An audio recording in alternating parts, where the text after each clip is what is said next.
Well, happy Sunday morning, everyone. Good morning. Wow, those are the first words I have croaked out this morning. I haven't said anything to anybody. Well, wait, I take that back, except the cat. Everybody's still sleeping, out cold. There's no rainy this morning, not yet. So, welcome to everybody. And this is Sunday morning. It's Sunday, and that's the informal version of the Intrepid radio program.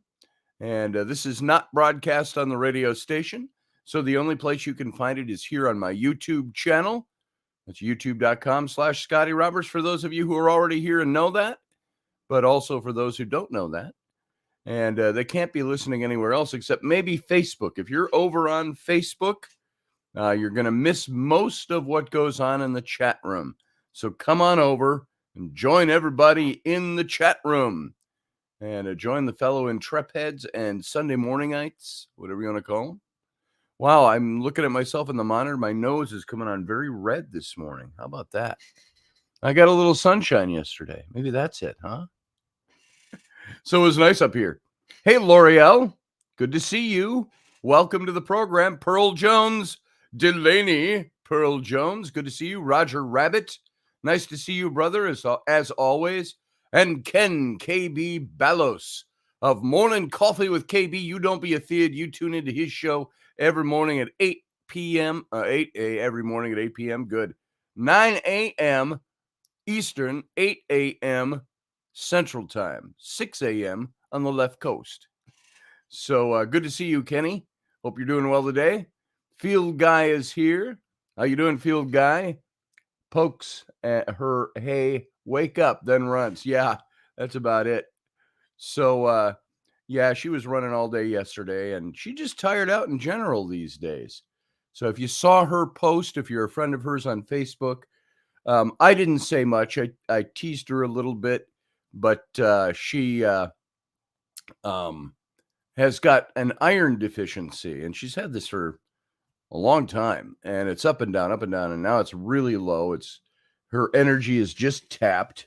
So, those things in life you didn't know about, 100 years ago, maybe not that far back, maybe 100 for some of us, 100, think 200 years ago or 150 years ago, we'd all be dead by now. So with the stuff that keeps us alive, the medical discoveries, that's pretty crazy, huh? Hey, Allison Quick, good to see you this morning. Welcome. Uncle Dave is here. Good morning, Uncle Dave. Good to see you. And who else is here that I may have missed along the way? I got to put on I can see it, but I can't. When it gets down into reading words that I don't recognize when they're fuzzy, I got to put on my glasses. Roger Rabbit says YouTube keeps shutting down the channels I'm watching. Oh, for the European Darts Championship? People are just streaming direct feeds from the Euro TV networks, and they keep hitting them with copyright strikes and killing the streams. Nice. Thank you, YouTube. And Steph Cuervo Queen is lurking in the background somewhere. Good to see you, Steph, or at least your name is up there. I hope you're here. Hope you make it in. And who else is here? I think that might be it so far. While people are gathering, not everybody's in the chat room. So come on into the chat room and have some fun. Matthew Sainsbury, Abraham Lincoln was near his end at this time 150 years ago. That's right. So boom for American history. And Dave Potter, KB wants the link. Oh, I want KB in here. Let's see. Let's post the link in the chat room, folks. It's in the material down underneath the window in the description. But here it is. If you don't want to have to go rifle it out of there. There we go. There is our stream link if you want to call in this morning and have a little conversation. That's all we do on Sunday. Sunday mornings is just informal. Hey, Anita Palmer. Just informal. And it's time where we can just chat about stuff. Susie Q, good morning. Good to see you. Thanks for coming on board, everybody. Matthew Sainsbury, if I didn't say that already when I read his post. So welcome one and all. And I'm glad you're all coming in.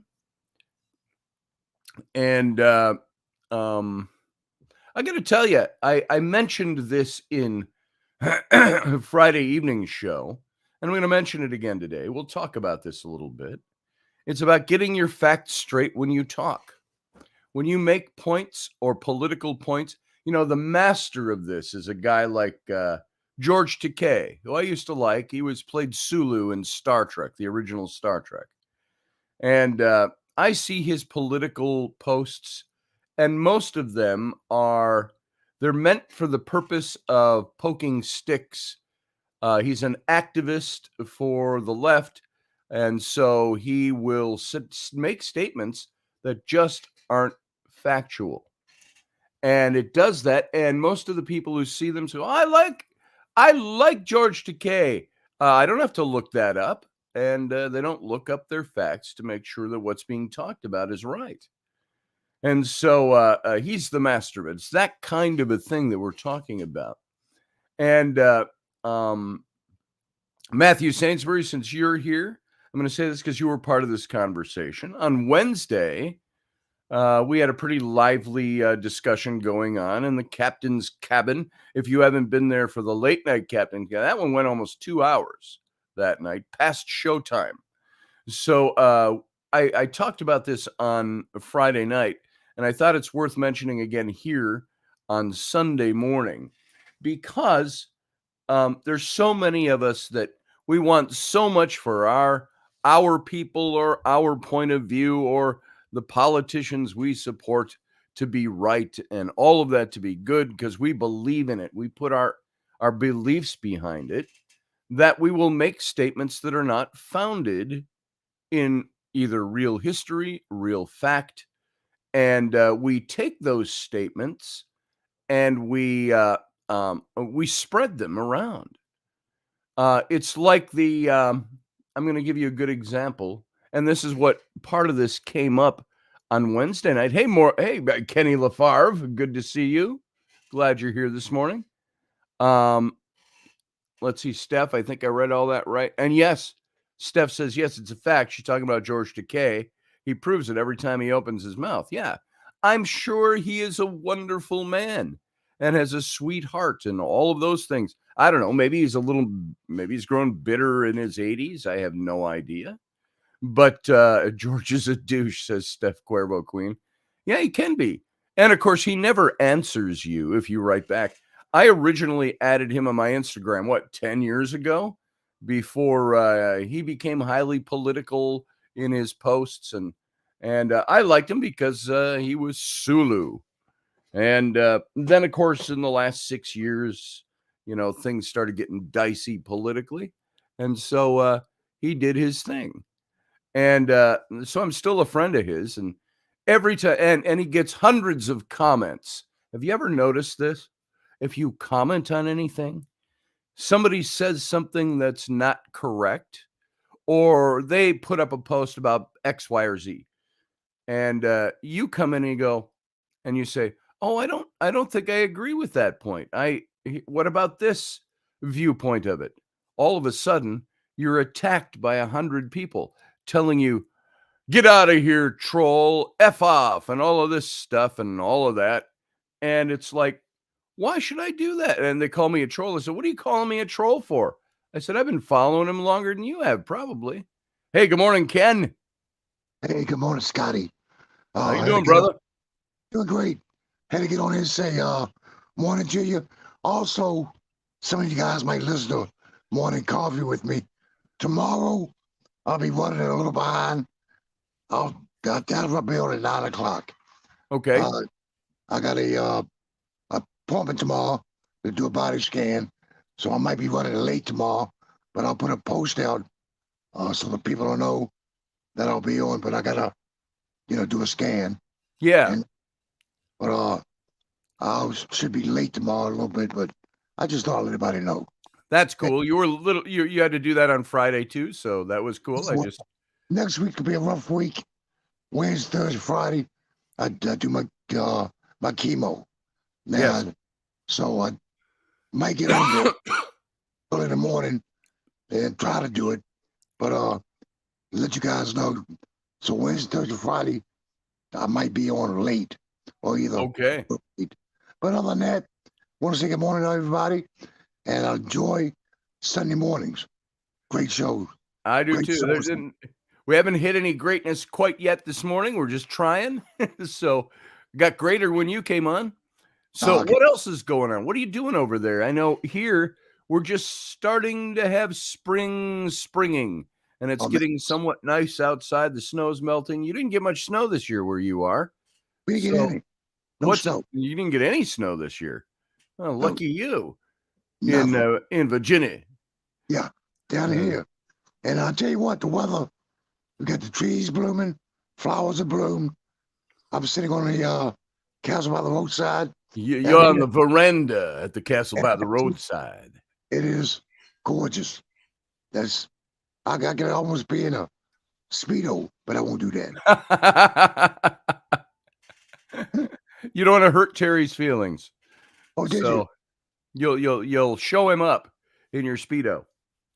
So I'll tell you what, if I ever put a pair of Speedos on, you guys wouldn't sleep for months. Every time you guys, it'd be a nightmare. I'm just saying. the men couldn't sleep and the women will swoon. Oh no, the women would have nightmares. Believe me, I wouldn't do it to you. It's bad enough to put that picture in your mind. It's like, What was the purpose of Speedos anyway? Weren't they originally swimming gear for like professional swimmers or collegiate or competitive swimmers? yeah, And some guy had a mustache, had a tan, and he thought he would make the girls go nuts. yeah, I think it's had happened, you know. And then you got some guy who's wearing, he's got a jelly belly. You can't even see the speedos. you can only see him from one angle. That's a nightmare. A picture like that in your mind, believe me, you won't sleep. No. Oh, nice. Yeah. I don't wear them anymore either. I wore them, the one picture I put up that shows me in a pair of Speedos. We were down in the Caribbean on a white sand beach. I That saw that. was in 1982. That was 41 years ago. I tell The you what, last I wore a Speedo. I saw that picture. I couldn't sleep for a week. Didn't. You had to focus on my ex-wife's butt. So, yeah. So that was, yeah. All right. Well, Kenny, it's good to have you on here this morning. I will sit back, Okay. relax, enjoy the show. All right. See you, brother. Good to have you. All right, everybody. Keep Ken in your minds. I know he's not pushing this, and he's got a great attitude about it, but he's got a little cancer going on. They're trying to nick it. They're going to see what happens, and so keep him in your thoughts, your prayers, and we'll see what happens with Ken. He's got a great attitude. He said he's ready either way, and life goes on, he says. So it's good to have him in here. I'm glad he made it in this morning. And with all that's going on, all this running around he's got to do. And so anyway, let's get back to this little topic.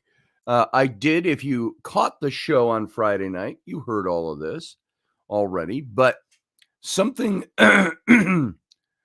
something I really don't like is when people make statements and they don't found them in fact, they found them in whatever their favorite personality or politician said. And you know as well as I do that all the junk you see out there in politics, most of it is boiled down to the lowest common denominator so they can sway minds. Now, that doesn't mean there aren't factual things going on. Take, for instance, this whole thing with Trump and getting indicted and all of that. It ended up the star witness for the prosecution was a liar. somebody who went to prison for lying, somebody who perjured himself in front of Congress, somebody who's changed his story several times. You're going to see that. So let's see. Hold on. I just have to say,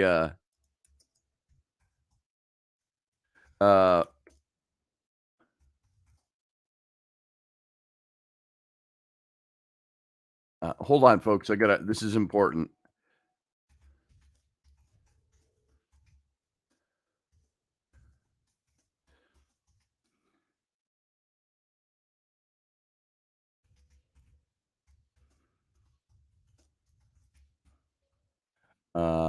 That is the file. I said, there you go.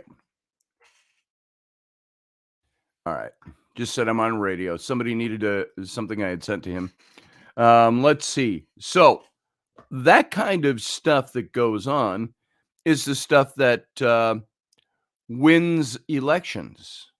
It's the stuff because 99% of your people out there, maybe it's not quite that high, but it's darn close. They don't look into the facts of a story. And they will take a story, like this thing with Trump we were just talking about. There might be a lot of details about that story, but they'll boil it down. Trump slept with porn star.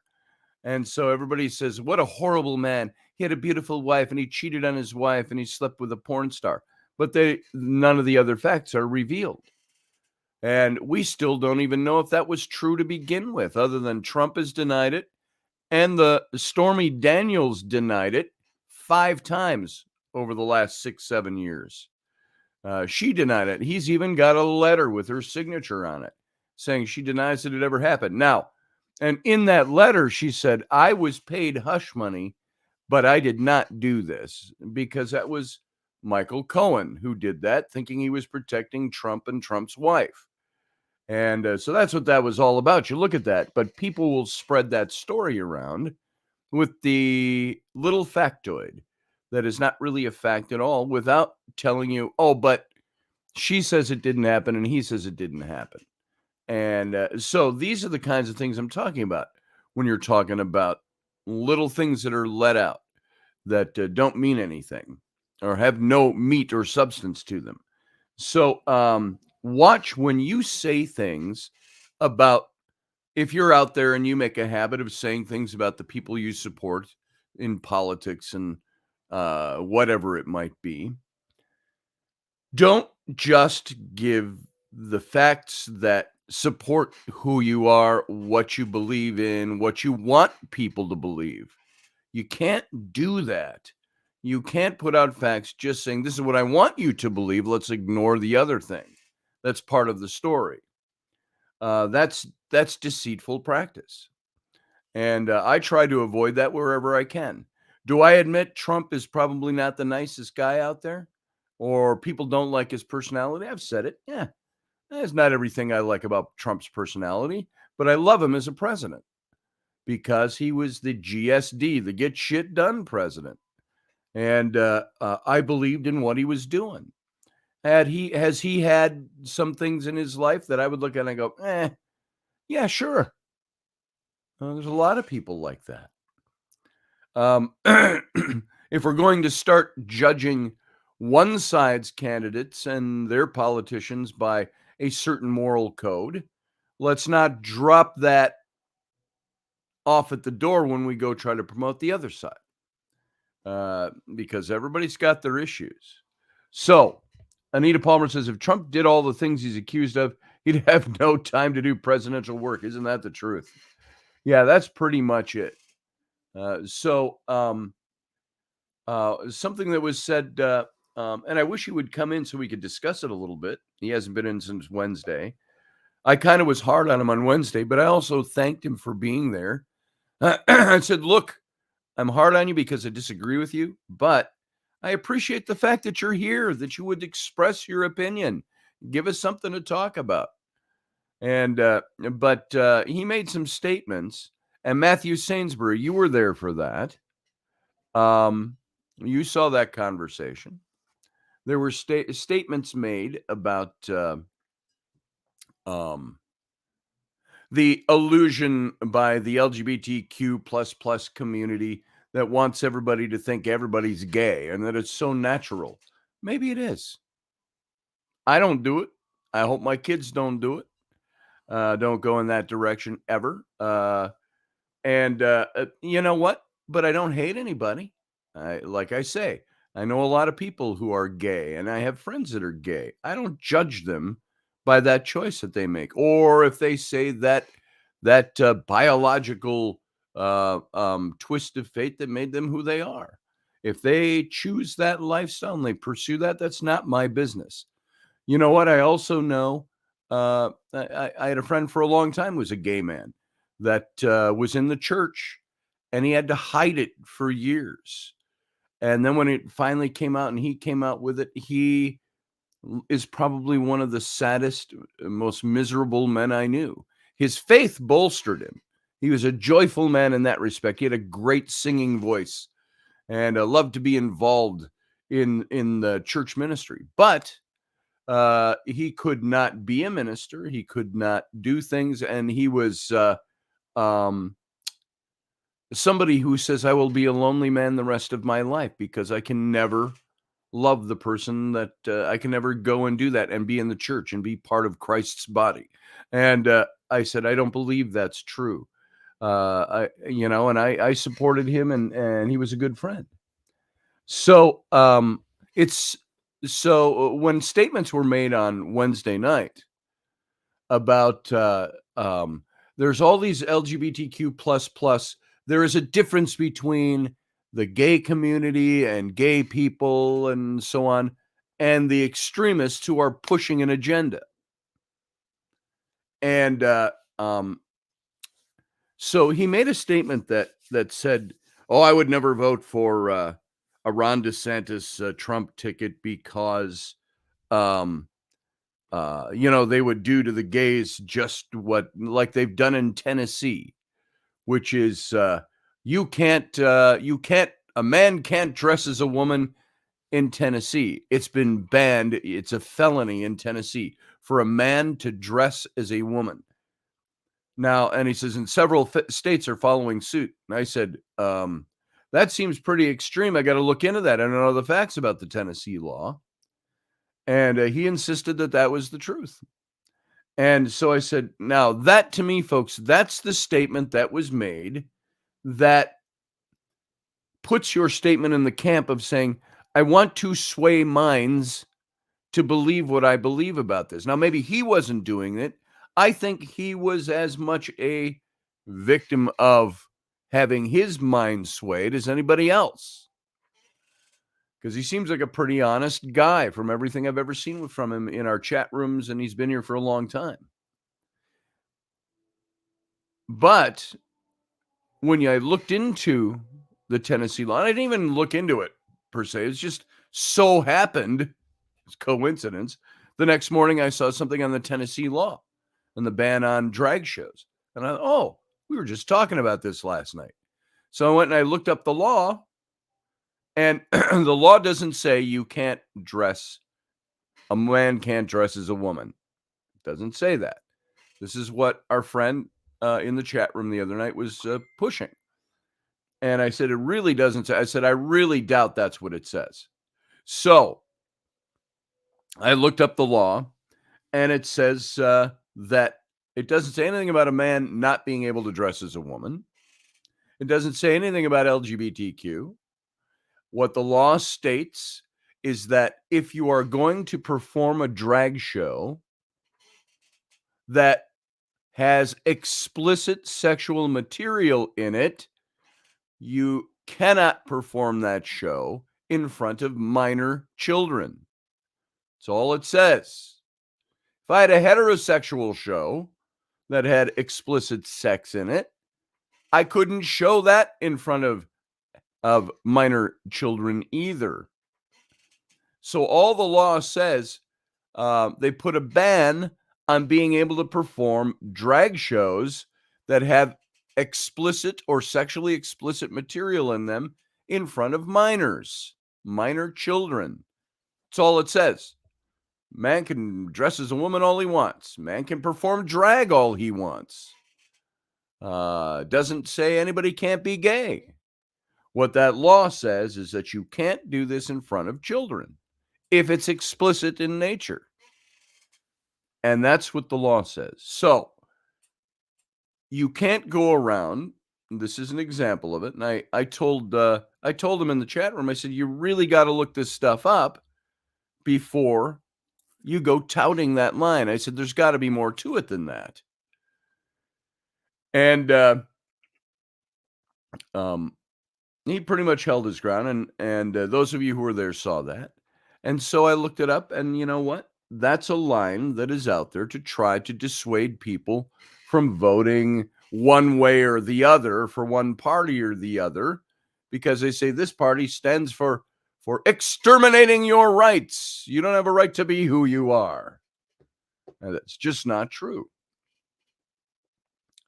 Matthew Sainsbury says, in antiquity, there were people who were eunuchs who weren't castrated. They were effeminate. Jesus made a comment about 3 types of eunuchs, and 3 kind. He said they are eunuchs which were born that way. Well, a eunuch is not having any junk. That's what that means. So I don't know, if you've got junk, you're not a eunuch. Matthew, go find that passage for me. I want to see what that passage actually says. Hey, we got Uncle Dave is over here in the wings. Let's bring him on. So I thought maybe your mic was blocking the picture again. So I said it wasn't. I didn't want to bring you in until I was done making my point. That's fine. I would have just interrupted you. Yeah, I know. That's why I didn't bring you in.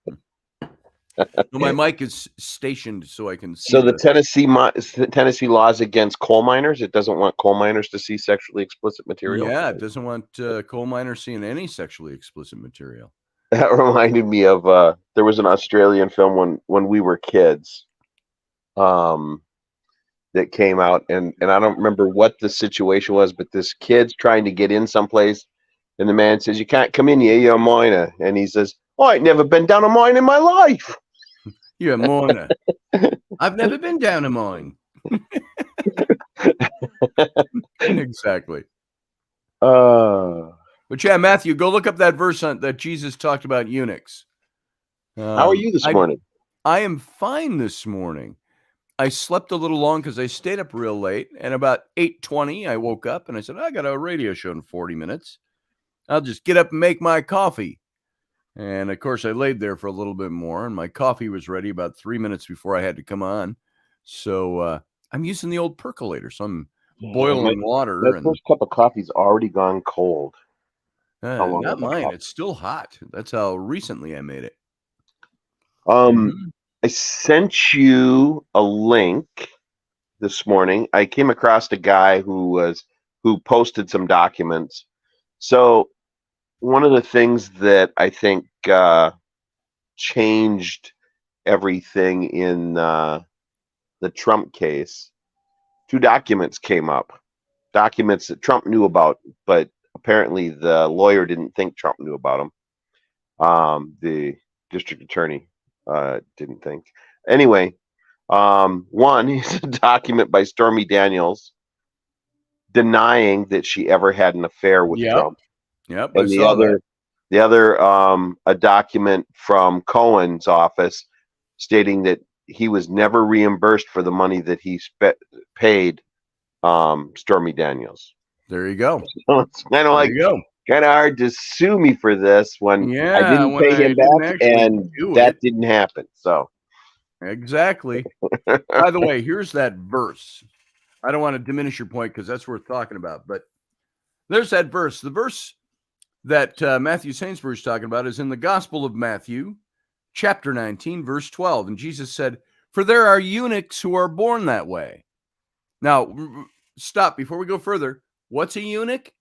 It's a guy who has no junk. All right?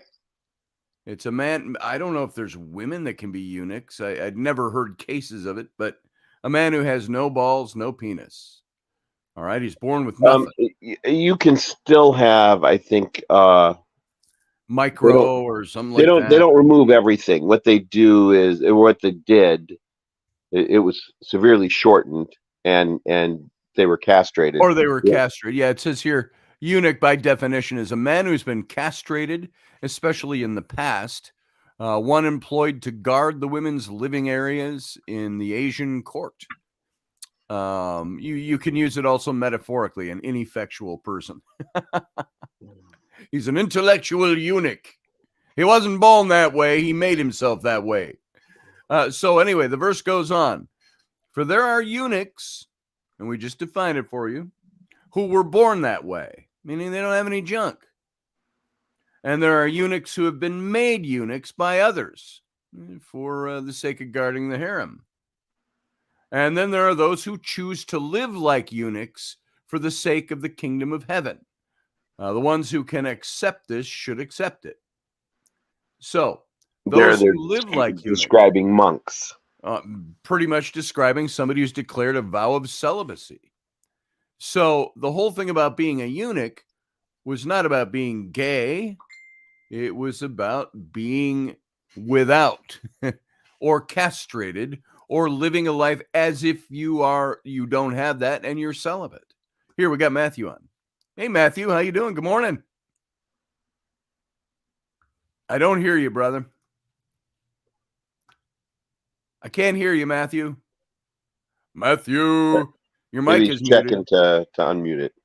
It says it's muted on his end. Your mic is muted. Matthew, figure out your mic and call us back. So, there you go. So that is, hey, Brianna Learman. It's my speech patterns. It's not because I forgot your last name. Duh. Hey, Brianna. How you doing? So, Brianna, how you doing? We all got to get together. Spring's coming. The long, hard winter is gone. So, John called me a couple of weeks ago, and I was right in the middle of something, or I couldn't talk to him or something. I was either going on radio or something. So I had to cut it short. So I should call him back, or Brianna, tell John to give me a call today sometime. So, women is countries where mutilate. I don't know if it's still mutilate. Yeah, that's all castration was. It was bodily mutilation. So what did Jesus actually say? He said that a eunuch, somebody who does not have sex organs, and somebody who cannot perform the act of sex. There are those that are born that way, he said, those that are made that way by others, and those who choose to live as if they are celibate and cannot perform the act of sex. And he says, don't hold anything against them. So there you go. Because they can't hold anything against you. Bada boom. I'm so clever. So anyway. Matthew, have you tried to come back in? All I see is your letter, the letter M. I think you're just sitting there since I took you out of the window. Let me know. Here, let's bring him in. Is your mic working, Hey. Matthew? Hey, good morning, Scotty. Oh, there you Good are. morning, Dave. Yeah. How you doing? Yeah, there's a guy on YouTube.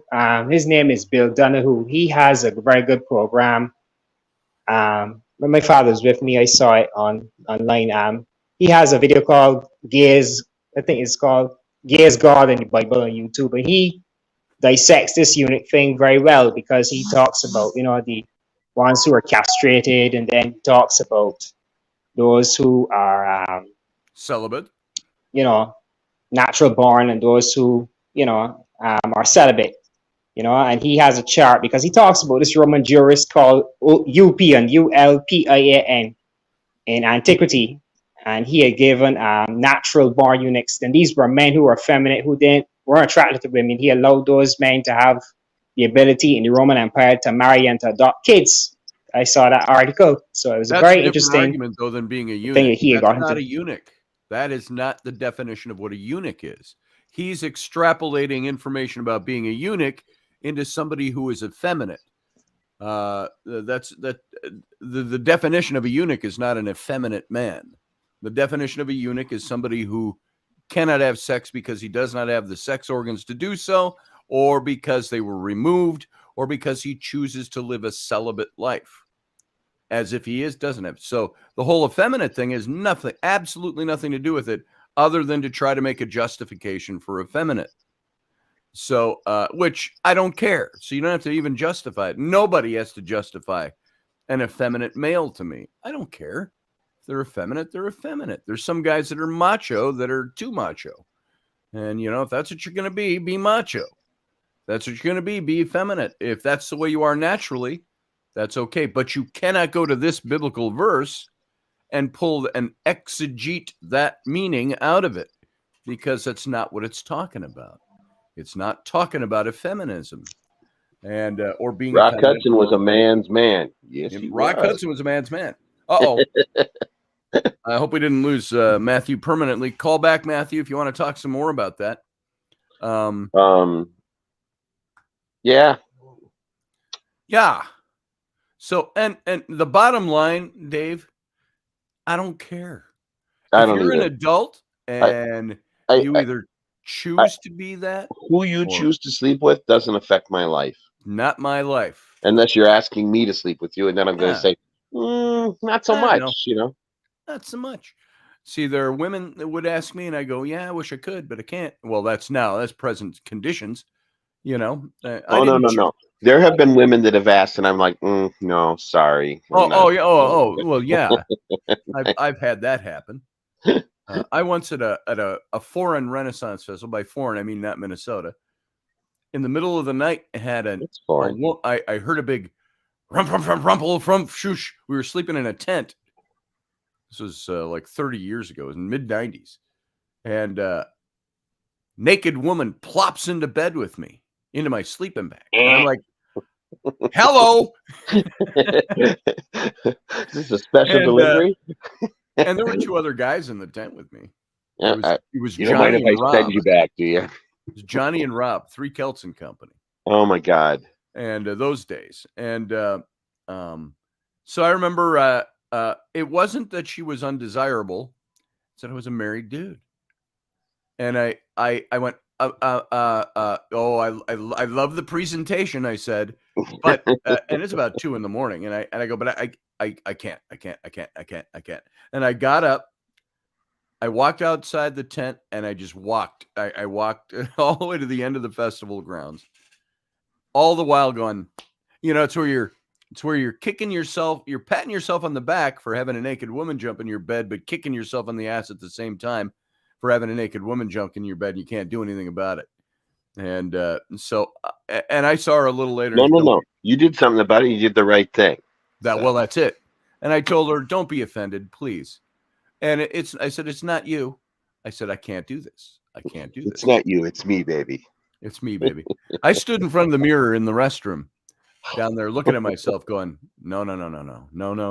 I just kept looking in the mirror going, no. Why couldn't this happen 10 years ago? Why couldn't this happen 10 years ago? Yeah. Why not just 10 years? Just a few years ago. And so, or a few years from now. Yeah. So, let's see. Sandra, up to the individual, says Sandra. I believe that. And, we talk about the gay thing like it's a choice. It's not always a choice. No, I get that. And what I don't understand is I don't have a problem with anybody choosing whatever lifestyle they want to choose. Okay. I don't understand the activism portion of it. Right. I got to shove it in your face. I got to do that. And I'm like, right. No, you don't. You really don't have to. Yeah. I don't run around not pushing heterosexuality on anyone. Really. Yeah. And I often point out to them, pretty much 99% of all gay people come from heterosexual relationships. Yeah, that's where they come from. So, for whatever reason, I have a gay brother. I don't care. Carlene Smith, best line of the morning. It moved. Not my monkey, not my circus. Yep. Ching, ching, ching, ching, ching. Or as Dana would always say, not my pig, not my farm. Yeah, sorry it didn't work for you, Matthew. We couldn't hear you the first time around either. So there was some problems there.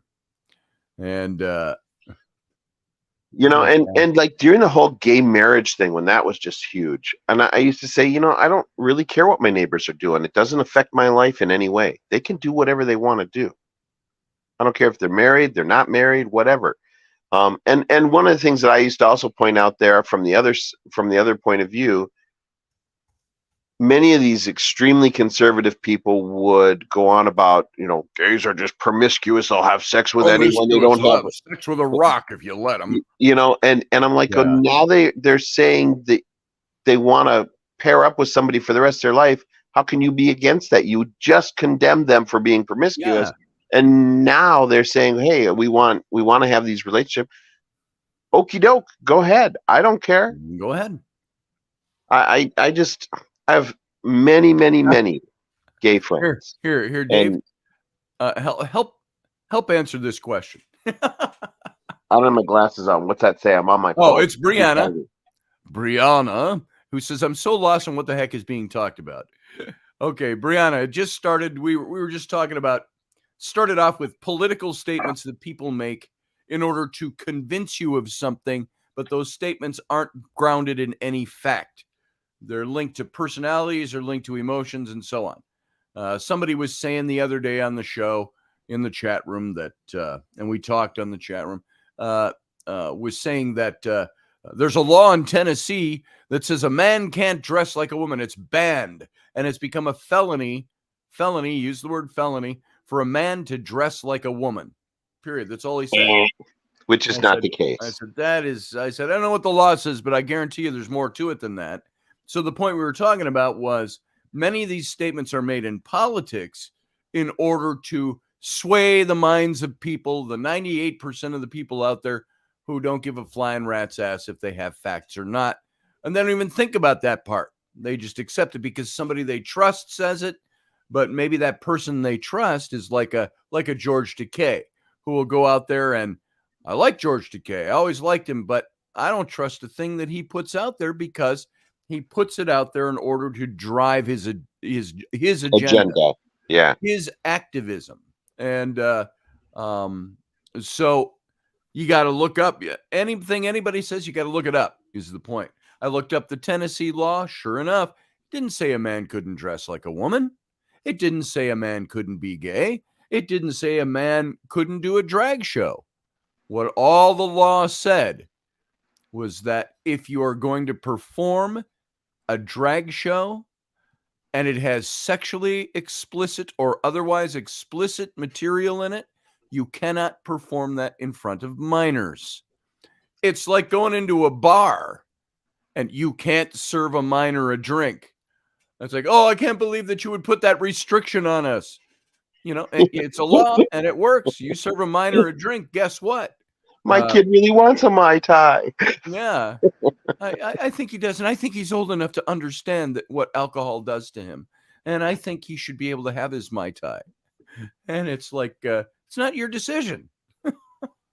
So that's what we were talking about at first. And then it ranged into the Bible verse. Matthew brought up a Bible verse about eunuchs. How Jesus said, there are some eunuchs that are born that way. There's some eunuchs that have been made that way by others. And there are some eunuchs that choose to live a life as if they are eunuchs. And he pretty much basically says, don't judge them. It's their lifestyle. Now, and that's, I think Matthew is presenting that and trying to make a comparison. And he brought up an example of a guy who broke that verse down and said that, and the effeminate men and gays and so on, doesn't have anything to do with that. This is where I say you start adding stuff to things or taking stuff away, you're watering down what the actual content is. The content of that verse, Jesus was talking about celibacy. Eunuch. If you don't have any junk, Brianna, you're not going to be able to perform sex. Not in the same way others might. So he said there's some that's born that way. A eunuch is somebody who does not have the biological equipment to have sex. And so there's some that are born that way, Jesus said. And in his day and age, this is more common than you see now. And he says there are some who were made that way by others. You got like the eunuchs who were, what's your job, sir? Oh, I'm the chief of the royal harem, you know, and Well, and you have the castratis. the castratis, yeah. The singers who had the perfect pitch as young boys, and so they would We're going to castrate prevent them you from having your balls drop. We're Yeah. going to just take them off. And then Jesus went on to say, and then there's that third group of those who live their lives as if they were eunuchs because they want to do work for God. I think it said something to that effect. And that was like the Apostle Paul himself. He said, now I think Paul was probably once a married guy. I think he was probably a big womanizer. That comes out in the way he talks in Scripture. But I think also there was one part in the New Testament, he says, I wish that you were all like me and not attached to somebody of the opposite sex and keeping yourself pure for the ministry of God. Now, was he a eunuch? No. He was somebody who chose to be one, practical one. He chose to live a life of celibacy because he felt that was what drew him closer to God. I bet there's a lot of Catholic priests that are really pissed that he said that. I saw a great little cartoon, and it showed a couple of monks, and the one monk is banging his head on the wall, and he's got a piece of paper, and he says, "Oh, the other monk has the piece of paper, and the other one's banging his head on the wall." He goes, "Oh, that says that doesn't say celibacy, that says celebrate." Celebrate. Oh, no. So they lived a life of celibacy, according to the cartoon, and they just misinterpreted the word celebrate. But the Catholic Church was not always that way. No, they weren't. In the early days, priests were allowed to be married. I got news for you. They still aren't, unofficially. Well, I know the Catholic Church gets a lot of crap for that, and there are guys that have done that. You got to think with you have popes who have kids who became popes. So I'm just saying. Now wait a minute. Your kid, you want your kid to be the next pope? Aren't you supposed to not have sex? I'm the pope. I can do what I want. I'm the pope. So ridiculous, says Brianna. I mean, dress like a guy sometimes. So I guess I'm a cross-dresser. Yeah. There are some days, Brianna, I mistake you for a man. Never said anyone. So, yeah, I get it. Hey, Norman Glasser, George Washington Carver. What about George Washington Carver? He had tiny peanuts. Maybe was he a celibate? I don't know what you mean. The whole dressing like a guy sometimes, says Brianna. If I don't wear makeup, I look exactly like my biological dad, 1,000%. I don't think you can have 1,000%. I think 100 does the trick. If I was to be a purist about statistics, but so guess I'm screwed in Tennessee, according to that guy. Well, here's the beauty of it. Tennessee law doesn't say that. He said the Tennessee law says that. Now, I don't think he was trying to deceive anybody here in the chat room. I think he got that tidbit of information. Well, just like all those people that said don't say gay bill. Yeah. Never said anything about it, but everybody runs with that. The don't say, they still do, even though that's been cleared up in the public. Fully DeSantis passing the don't say gay bill. That never happened. Yeah. That bill, what did that bill say? It said you can't teach certain things to our children in public schools below the 4th grade. You steer clear of sexual content, whether it be hetero or gay or whatever it might be. And I look back at our own schooling. They dubbed we didn't start getting what they referred to as family planning or something like that in the health class until we were in like the 5th grade. 9th grade was when I first had health class that talked about sexuality. Of course, we're talking the dark ages.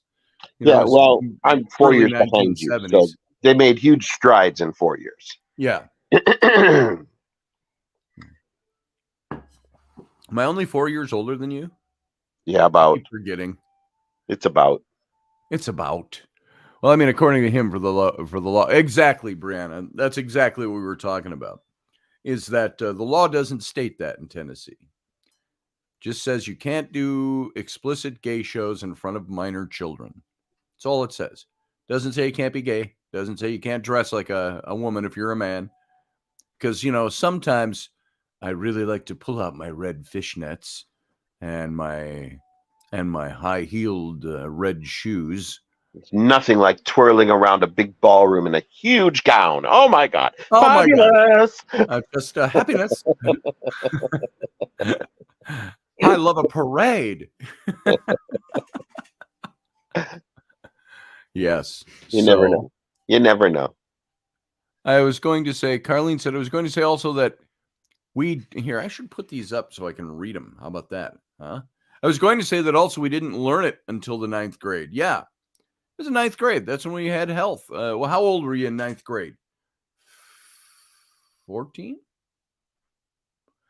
Is that how old 9th graders typically are? Average 9th graders 14, right? Let's 14 see. to 15, yeah. Flynn is 13, and he's in 7th grade. 13 turned 14. 13, 14. Well, yeah. 14, 15. 7th graders, 12 to 13. 8th graders, 14 or 13 to 14, and 9th graders, 14 to 15. Yeah. Yeah, or find my glasses. Brianna says, thank you, Brianna. That works. Boom, there's my glasses. Huh. I don't like wearing them because they reflect. If I sit at the right angle, they reflect. I got to get the non-glare put on those lenses for radio or for doing the show anyway. And so I take them off because of the glare. So let's see. Field guy said I had sex ed in the 7th grade. I don't think we had it in the 7th grade. Yeah, we started in like the 5th grade in our school. So, because I know 9th grade, it was the big thing when I was in school. It was like all the 9th grade guys, it's like, oh, they're going to do the sex talk stuff today. And they'd show diagrams, drawings. Really bad diagrams. Really bad diagrams of a guy with his flaccid penis. And all the girls would get to go off and see a movie. And we were like, why didn't we get a movie? But So he had a flaccid penis in one side and an erect penis, and it was all drawings. And all us guys did was just laugh and mock. Cross section. Like, hey, keep it down. This is not funny. Like, yeah, it is. Oh, we already know all this stuff. Well, we thought there was some big. Yeah. All I remember was there was one film, and it was, keep in mind, this is the 70s. And so there's a kid, he's a bit very light-skinned Latino looking with a tiny bit of a mustache that isn't a real mustache yet. And the 70s hair, all over the place, and wearing a 70s shirt. He looked like he came out of that 70s show.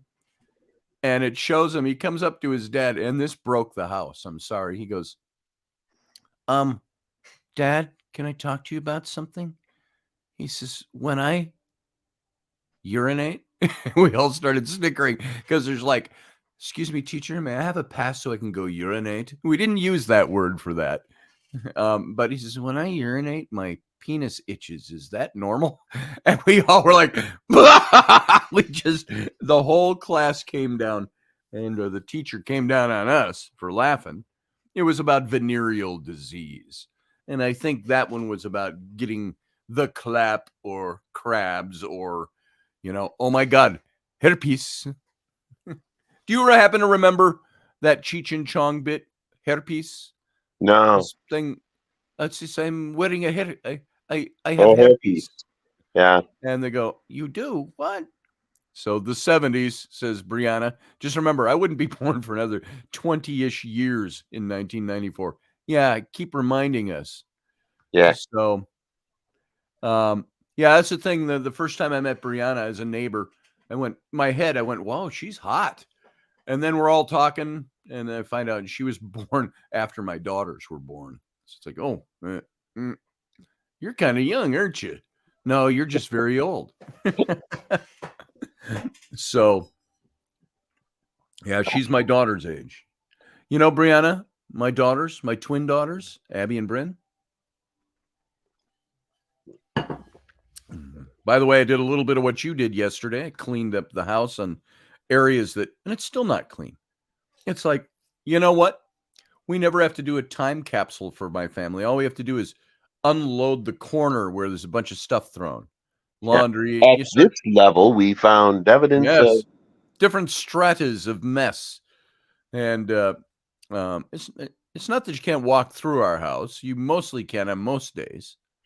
I complain when I come inside and I go, and I walk through the entryway. You know how our entryway is set up. Yeah. From the laundry room and the front door open, perpendicular to each other. And then the stairway to the downstairs is right there. And so you got this little tiny 3 foot by 3 foot vestibule, and it goes open into the living room. But the kids walk in that door after and school, shed their coats and everything. shed their coats, drop their bags, all the bags, all the backpacks, all the shoes, everything. I came walking through there and I went, hey, everybody, stop what you're doing. Come and get your stuff. And it's not like it's new news, Yeah. It's like every day for the last 3 years. Well, I don't want to take my book bag into my room because I might be tempted to do my homework. Oh. Carlene says, oh my God, I forgot to tell Scotty I saw a reel on Facebook with your daughters and their mermaid tails. Oh, very cool. That's cool, Carlene.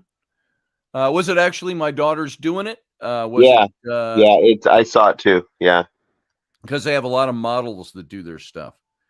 So they were supposed to go to Tokyo this week, and they had to cancel that trip at the last minute. They found out, and I know how this can happen.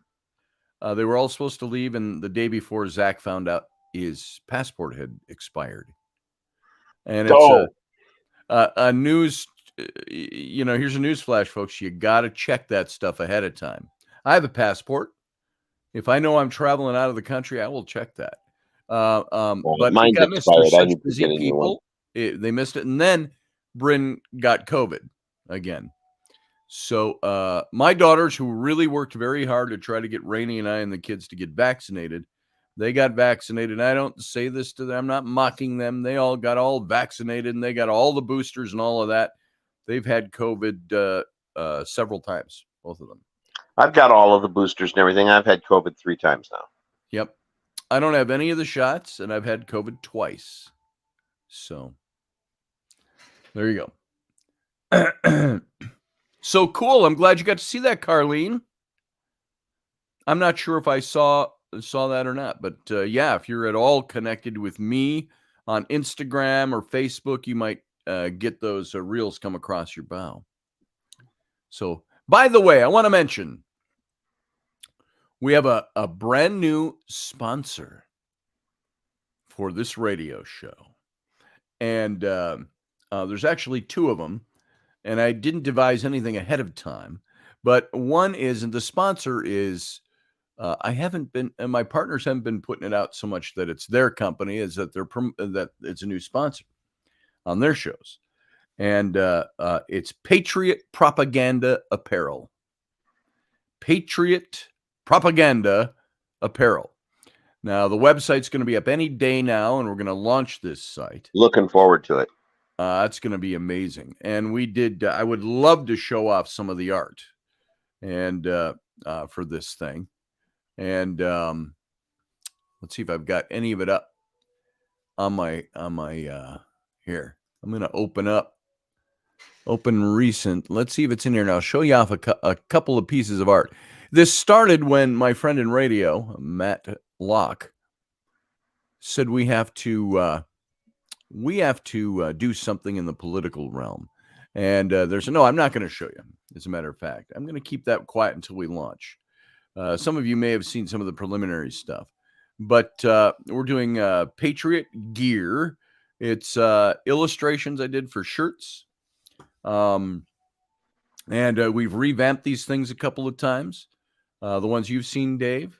And it got brought to the Trump rally last night. And Matt was there. I was going to say Matt Finn. Matt Locke was there with our other partner, Chris, who's an IT guy. And they're all very well connected. And they were selectively showing off some of our wares. And it was phenomenal. The response was phenomenal. The last I heard earlier in the day was that they have connections to Don Jr. and some of those people. So they were hoping to get these things into his hand to meet with him a little bit through this whole network of people. So if that happens and it's liked, that could mean quite a change of events around here. So hopefully something can come from that posts I sent you on Instagram. Scott Stokely is a great guy, and your art and his vision might be a great combination.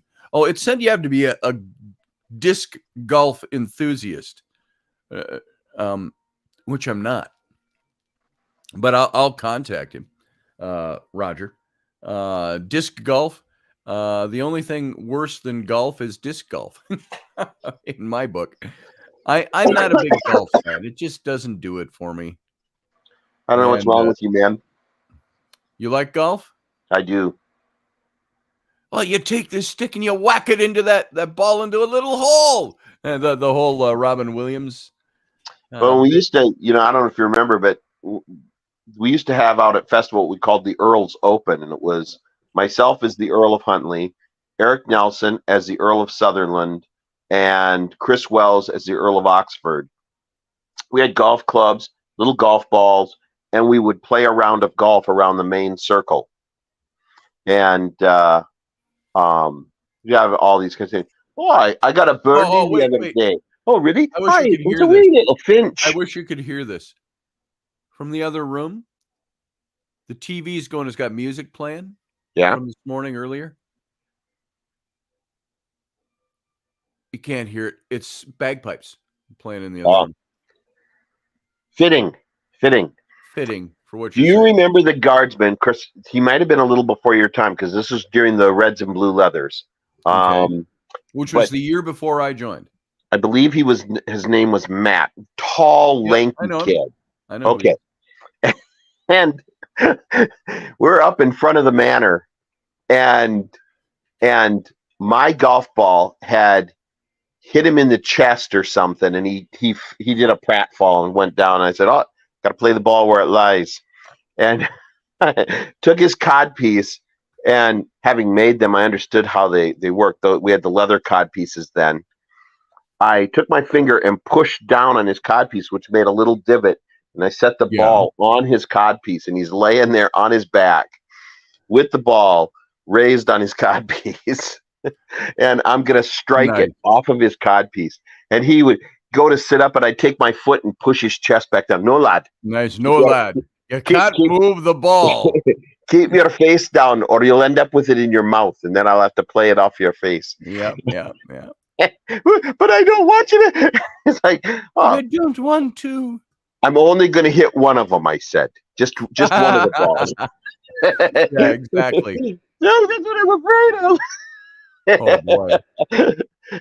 And so we're doing this bit, and I'm kind of focused on Matt. We're going back and forth, and he would start to get up, and I'd push him back down, and I looked up to hit the ball, and the crowd had formed a fairway. Yeah. There must have been 40 people standing there waiting for me to whack the ball off his codpiece. And I looked at him and I said, "Matt, I hate to tell you, we got an audience now. We got an audience. It's got to happen. Got to happen. You got to give the goods." I said, "I'll choke up on the club a wee bit." A wee bit. A wee bit. What? Whack before he could do anything. And it soared pretty good. Right. and he let out this yelp that was amazing. and everybody was like, "Oh, are you okay?" And he's like, "Yeah, he didn't. He just hit the ball. He didn't hit me." Like, I know what I'm doing. Brianna says, "All right, grumpy old men." She's talking to you guys, All right, grumpy old men, I'm going to hop off and go to work on cleaning now. That's John's actually moving around. Well, you should call in, Brianna. Duh. Calling because we haven't seen your face for a while. Give a call, and I'm going to do this on air. Bring the whole family on. We haven't seen any of you forever. Yeah. And by the way, you and John, find a date that works for you. Come on over. We want to have you guys over. As it starts to get a little warmer now, maybe we can do a little cookout outside, et cetera, et cetera, et cetera. So come on. What did she say there? What's that emoji? Oh, she's laughing. Laughing at coming on the show. You should come on. We want to see your face. grab John some too. steaks and come over there and we'll Charlie and throw them on Haley, the too. grill. Or just you if that's all you got today. So golf.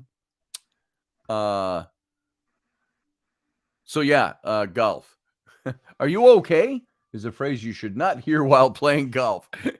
Exactly. And weed. You Good old shouldn't have to days. say that while you're playing golf. You okay over there? I want to see. There was some bit I saw somewhere. It might have been In Living Color or SCTV or something. It wasn't SNL. I did a And set years for In Living ago, Color. they talked about changing up sports and having full contact golf. I thought that was great. And should a guy going 4 and I some worked on that show. NFL guy tackling. What'd you do on that show? I was a scenic painter. Cool. The rooftop set Yeah. that they used to have, the gold digger dancers or whatever they called them out there. Yeah. That's my work. Nice. In fact, it was while painting. I've told you this story before about the painter at the top of the scissor lift that was going to go around the corner and tipped it over. We were working on that set, and those flats were, I don't know, 20 feet tall. And he was going to drive around the corner of the building to work on the other side and didn't bring the scissor lift down to make the turn. And as he was going around the corner, and of course he had the legs up because he's moving it. Legs up. It starts to go over. And thank God that the scene shop was as big as it was. We're out in Hollywood, in a huge scene shop. The biggest scene shop I've ever been in. And thank God that in the path of where it was going to fall, nobody was, because often we have stuff stretched out on the floor and you'd have 5 or 6 painters painting stuff on the floor as well. Nothing was there. It was all open space. And he dropped dropped down inside the basket of the scissor lift and put his feet up on the rails and laid on his back. And it came whomping down, and he did a somerset out of the thing, jumped up on his feet, and he's like, ooh, ooh, ooh, ooh, ooh. He was off, and everyone's like, "Are you okay? Are you okay? Are you okay?" And he's like, "Ooh, ooh." He's like, doing the, checking arms and legs, and I love doing scenic work. Oh my God! In theater, I love doing backdrops, and I had a particular style I think that worked well with backdrops. I used a lot of really thick, dark lines, and blended things in and so on. And that was a lot of fun. I've had you come in and help on some of my drops and stuff. You're great. I love your work. That was a lot of fun. And I did it for theater. We did some stuff in Shakespeare. I did some backdrop work. And while I was also one of the lead roles. So that's college for you. And what else? Oh, when we did Library Land, that was Rob Lane and I back in 1993. That was 30 years ago. We were doing Library Land. Yeah. Little television production that was supposed to be like a Barney type of a show. And we built those. I designed the sets, these wacky, wild, very whimsical sets, and we built them and then painted them. And it was very cool. So I kind of miss those days. I do too. Jobs. We had a speech teacher in 9th grade.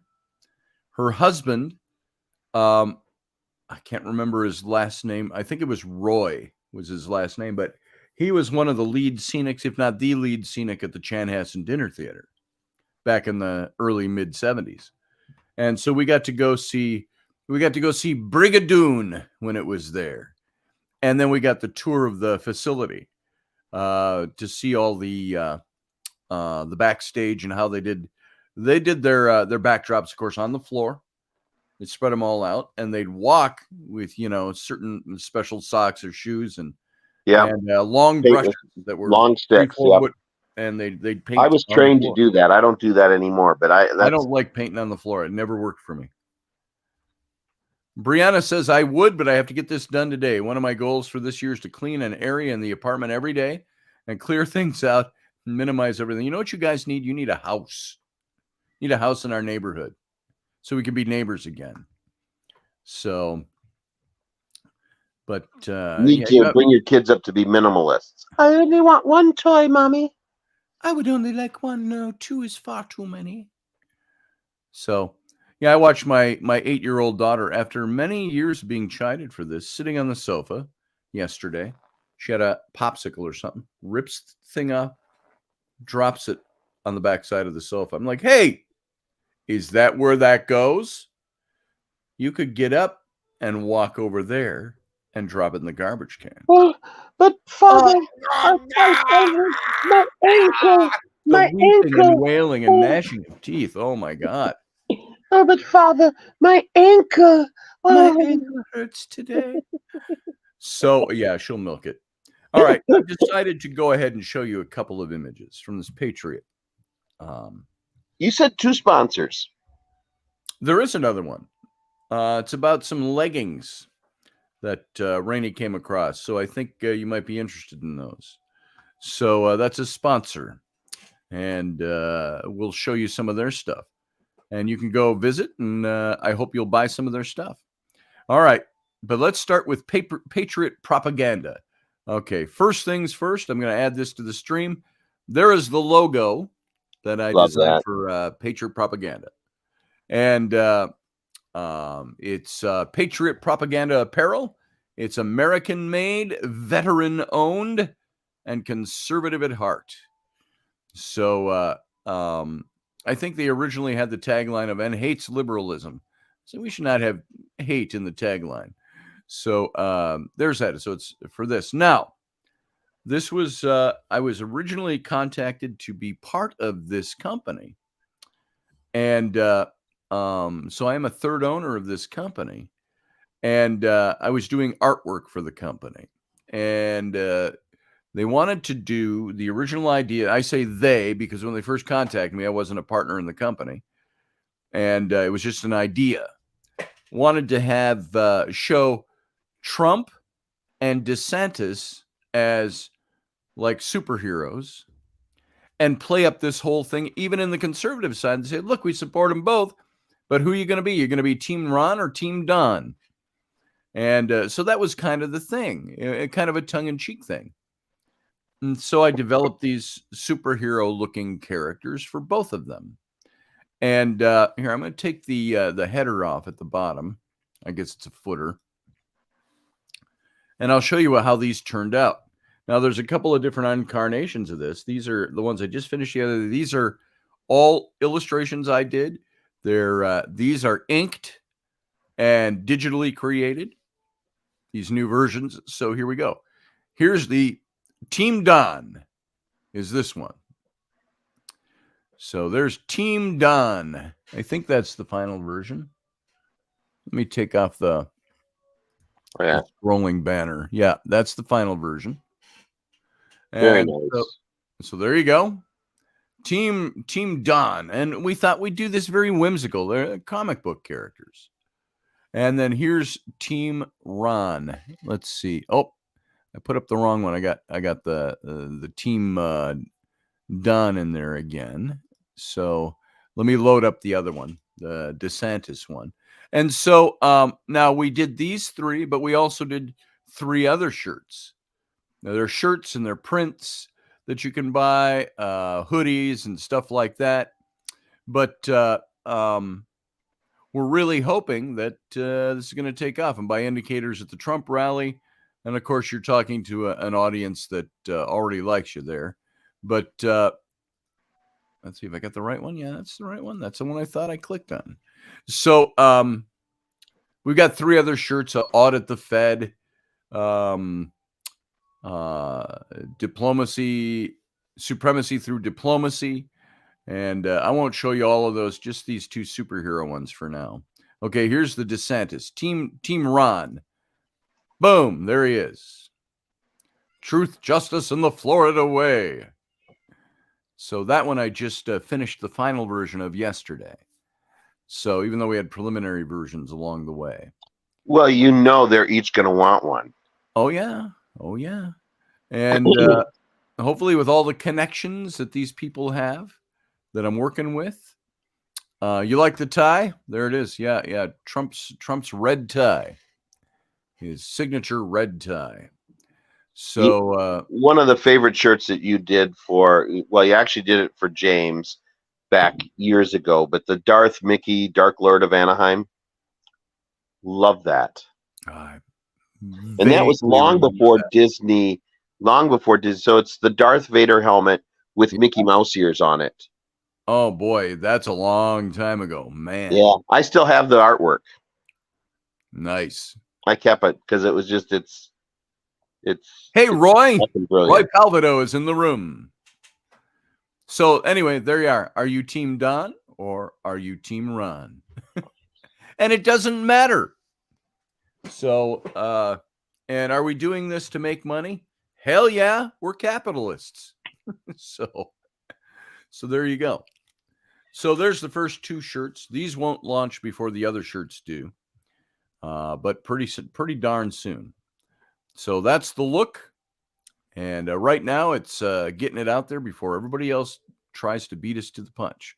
And it's ready to go. It's ready to launch. So those are the first two pieces of art that were done. Then I did the other shirts, and which we're gonna have coming up here pretty soon. And I can show you some of those. Why not? Why the hell not? But this is Patriot Propaganda Apparel. And we said with the name, Matt told me, he says, why not just call it what it is? It's Patriot Propaganda. And he said, just go out. And it's all, it's owned by, everybody's a veteran. And it's American made. And so there you are. Let's see. I've got a couple of other designs you ought to take a look at. Somebody just came down the stairs. Oh, it's Ellery. How you doing, Ellery? Hey. Good morning, sweetheart. How are you? Good. While you're talking for a second, they can see you, even though you can't see them at the moment. Let's see. Where have I got these other ones? I can't remember where I've got these all put. Right here. Okay. Better not fart on me. We got Audit the Fed. Let's see. And I got to open these up and convert them over to PDF so you can actually see them, which is okay for me. I think I showed these the other day in a kind of a preliminary form. And then we got Supremacy Through Diplomacy. Bye. Boom. Bye. Bye. See ya. That's right. Is she out of her soft cast now? Yep. So she's doing all right. She had her stitches out and all of that. So she's doing okay. So here are some of our other designs. I've got to convert these to PDF very quick so you can all see them. There's that one. And then there is this one. He had a couple of very political messages he wanted me to get across. And he said, what a better time than with all the banking junk going on to have the Audit the Fed was the first one he told me. Yeah. And then there was the Supremacy Through Diplomacy, which is dropping truth bombs. And we wanted these to look a little bit like World War II type of propaganda posters was the idea. Patriot propaganda. Yeah. And so now that I've got these resaved as PDFs, I'll show you a couple of these. And I'm only promoting the company now is what I'm doing. They're our sponsor, which is a good thing to have. Let's see. Let's upload. I can only StreamYard only lets you upload one file at a time. I just can't group upload them. So let's see. Audit the Fed. I'm going to just start uploading these. And now here somebody has a YouTube up, The Innocence of Oswald. I'll have to go check that out. Innocence of Oswald. Yeah, Lee Harvey, as in Lee Harvey. Yeah, I think he was part of it. I don't think he's. Innocent. I think he was like he said, he was a patsy. Yeah. So I think somebody hired him to do it, paid him a lot of money, and guess what? You know. One more to upload. Oh, I hit open. Hold on. My computer. upload a file. Right there, God and Country. Okay. So the mandate for me when we started doing this was, I want these to look like, propaganda posters with this particular message. So here's how these turned out. This was the very first one I did out of the superheroes. And I'm going to add this to the stream. This one's called Audit the Fed.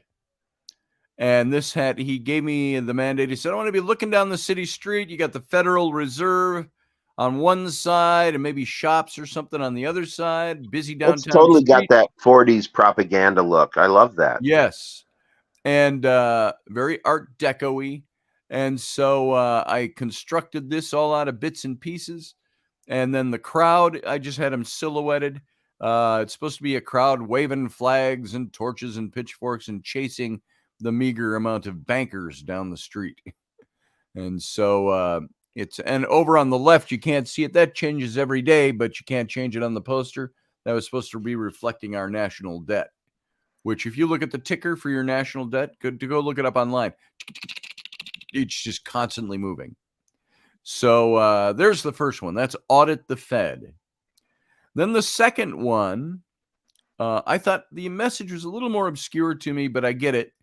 It was called Bombs Away, Supremacy Through Diplomacy.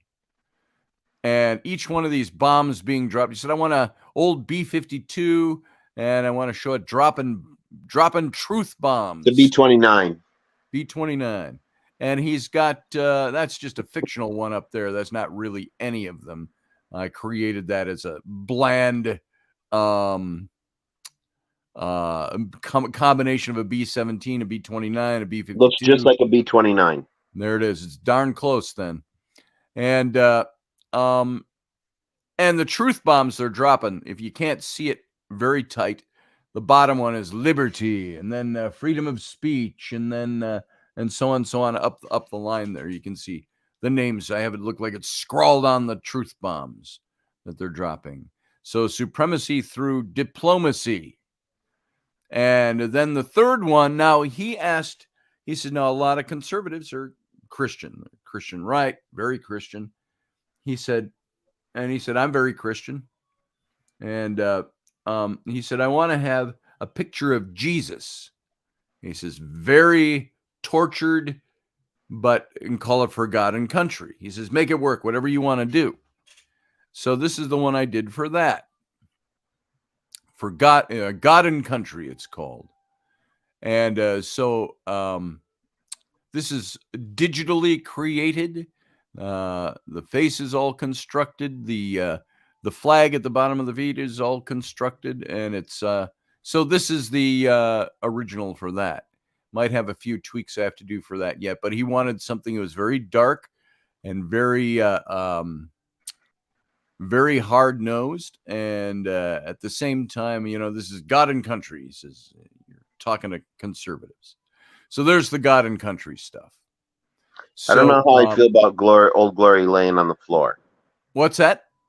Not super keen on the fact that I'm not either. On the and floor. That was actually an accident that happened because that was his robe, and I had blood drops coming down onto the robe.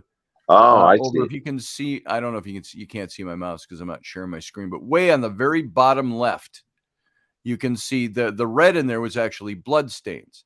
And then he said, oh, is that an American flag? I said, no, it's blood-stained robe. He said, can you put an American flag in there? I said, I can. And I actually said, how do you think people are going to react to the flag being on the ground?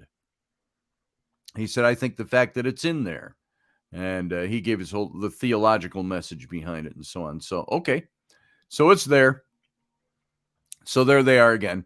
God and Country, Supremacy Through Diplomacy, Audit the Fed, and then, of course, our comic book characters. These are going to be the big one. The Team Ron or Team Don.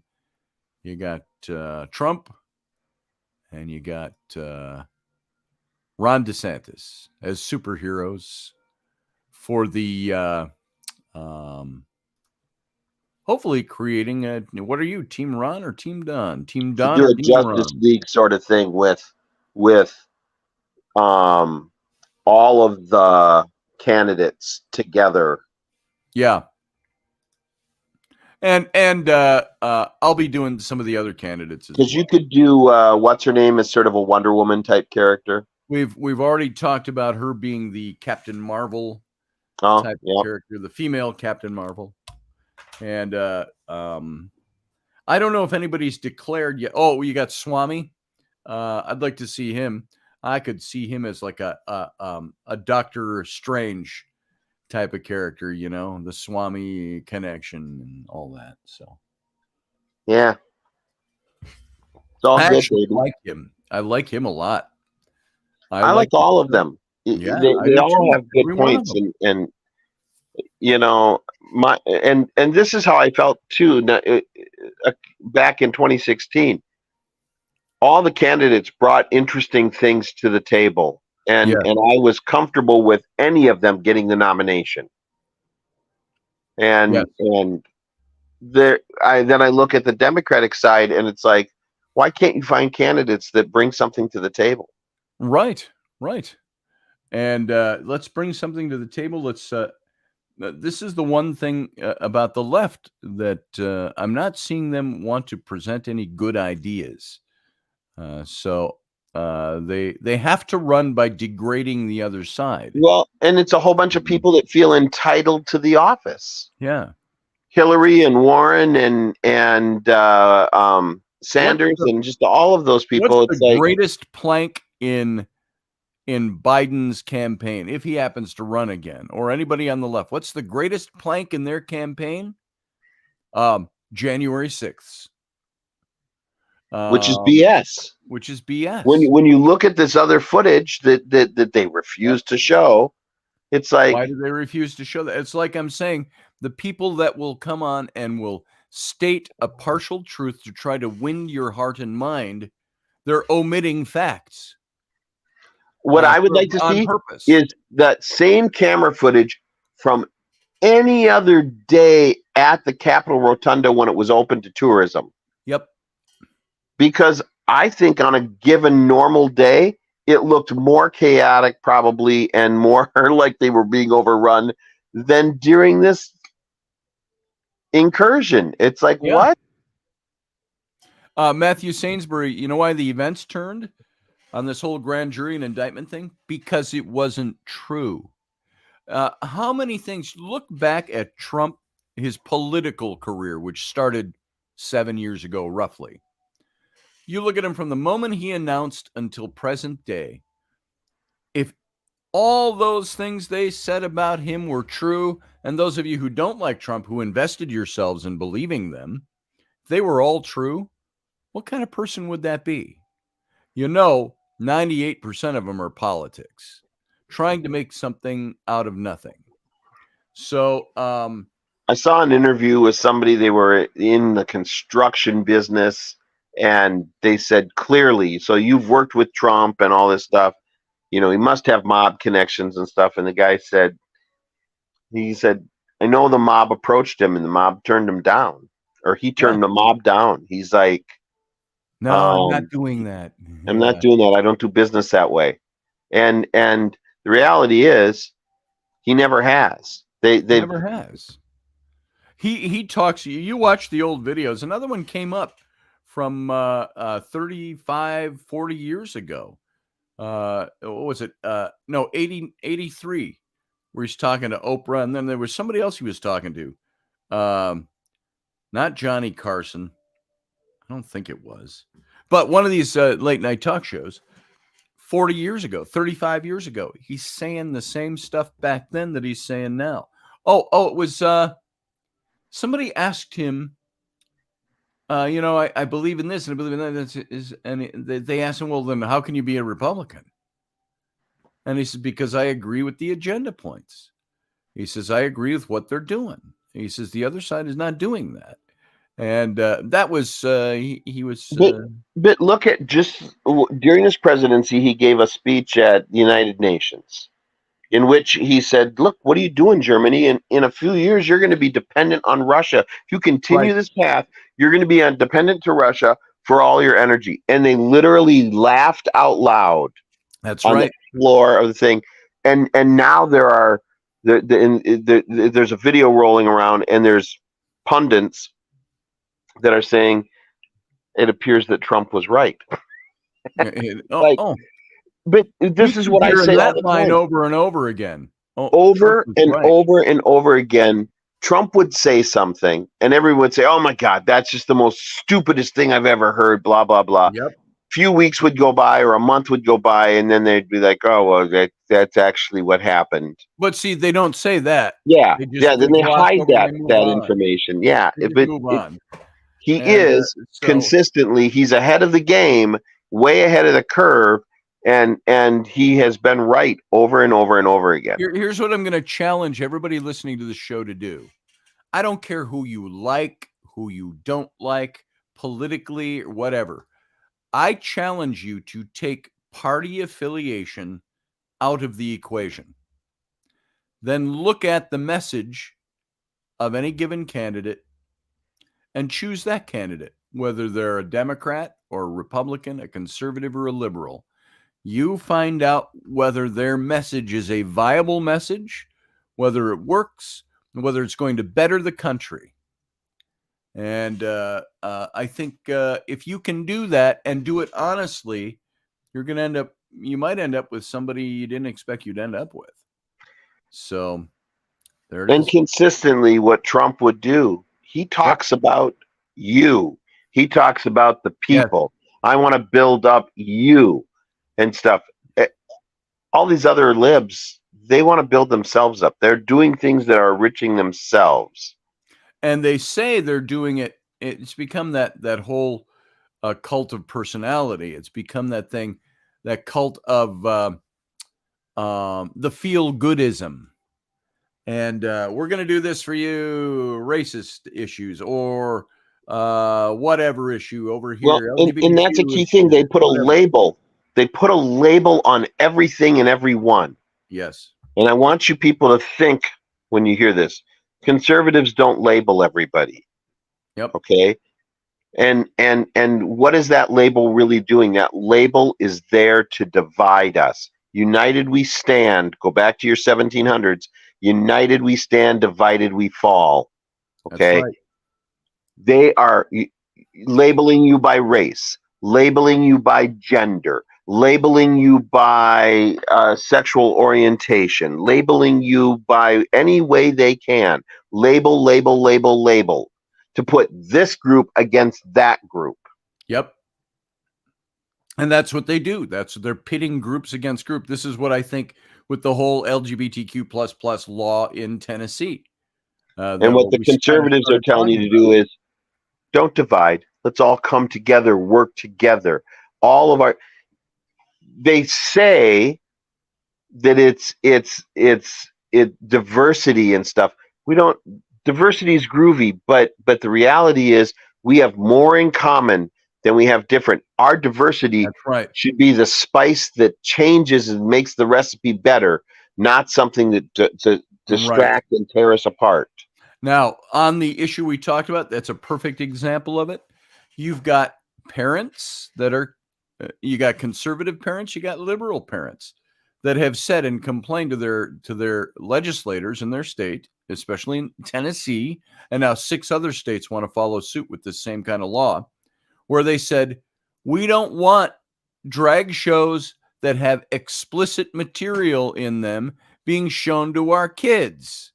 And so they crafted a law that said in the state of Tennessee, does it say you can't be gay? No. Does it say you can't be LGBTQ++ whatever? No. Does it say that a man can't dress as a woman? No. Does it say that drag shows are outlawed and become a felony, as was suggested to us the other night? No. All it says is if your drag show that you are performing has explicit material in it, and I'm sure there's definitions of what that is, sexually explicit is what the law says, then you will be banned from performing that show in front of minor children. What's the big duh there? You don't show sexually explicit material to children. It's the same argument that's going on with the books that kids are coming up with that are being promoted in some schools on LGBTQ++. I saw some of the pages. A kid who was a middle school kid spoke at a council meeting, and he was talking about this book, and he held it up. The librarian promoted it and said, "Oh, I've got more of this type if you want them." And in it shows it's a comic book. It's got a guy giving another guy a blowjob in it. I mean, explicit. And it's like, do our kids need to see that? Was that allowed if it was just heterosexual sex? We got this comic book and it shows you how to do cunnilingus. Do we allow that if it's heterosexual? No. Should we? No. There are certain things I don't want my kids exposed to. Not that they don't know. Boy, you live in this household. If they want to be exposed to it, there's a dumpster out there full of playboys and hustlers, so they'll find it eventually.